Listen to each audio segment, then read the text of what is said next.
Government assistance is a great thing because it helps people who don't have enough money to support their family or themselves. Also, a lot of that money is not being used in the right way. So much money is being spent on people who need government assistance. We need to do something about this problem today. Stated from Bloom on his article about drug testing, about $60,000 per household is spent each year. So how can we stop this problem? We need to drug test each person that is either receiving welfare or is getting an application to start receiving it. Too much of our tax money is being spent on drugs as well as alcohol. Don't get me wrong, they can be spending their money on food as well, but sometimes that is not the person's priority. VoicePopstar.com talks about how welfare recipients should be monitored with their free money because a lot of it is going to waste. A woman was standing behind a customer at a mini mart and watched as their total went up to $30. Were they buying drugs and alcohol? No, but they bought a box of Cheerios, 2 bananas, a pint of ice cream, half a gallon of milk, and 2 large Rice Krispie bars, and the total was $30. But if you went to a local grocery store, their total would have been $10.27. This is an example of pure laziness. They could have saved nearly $20, but do they care? No, because it is free money to them. This just makes me really angry because we have to work to get food on our table as well as getting random drug tests. But we are earning our money. Now that we have talked about why this is a problem, let's talk about some possible solutions. According to Greenblatt, who talks about how drug testing will, in the long run, save money, says that Ohio, Tennessee, Oklahoma, and Florida have started drug testing. This is a start to a better nation.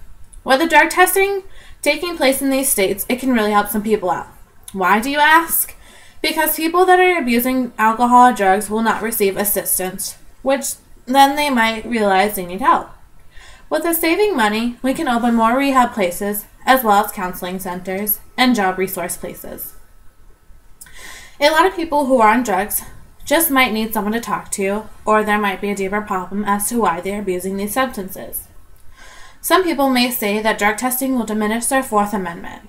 Using dictionary.com, the Fourth Amendment states, "The right of the people to be secure in their persons' houses, papers, and effects against unreasonable searches and seizures shall not be violated, and no warrant shall issue but upon probable causes supported by oath or affirmation," and particularly describing the place to be searched and the persons or things to be seized. I can see where they are coming from, but if they need help from the government, then they should do whatever needs to be done to get that, especially if they have a family.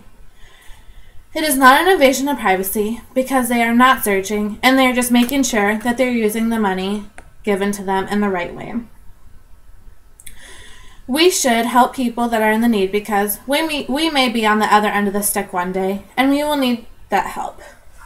But what I don't agree with is how we support people that are using the money to support their bad habits. Now that we understand why people should be drug tested, we will talk about how to get this into action.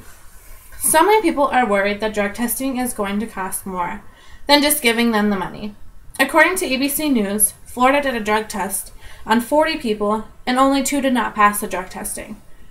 And that would have saved the state $240 a month, and they spent $1,100 to test over 40 people. Yes, that is spending more than it is saving, but why give people money if they're using the wrong way? Also, in the long run, it will be saving the state more money because those people will not be receiving that money. But if we make them pay for their drug tests, then we will not be spending money on drug tests. It should be mandatory for them to pay for the initial drug test, and if they pass, great. They can receive the assistance. But if they don't, they need to get professional help. I also believe that it is way too easy for people to sell their food for a cheaper price than what they paid for and get alcohol or drugs. If someone wants to get food, they should not get a prepaid card because they can use that to buy pure junk food. They should have a specialized store where they can go and get healthy food.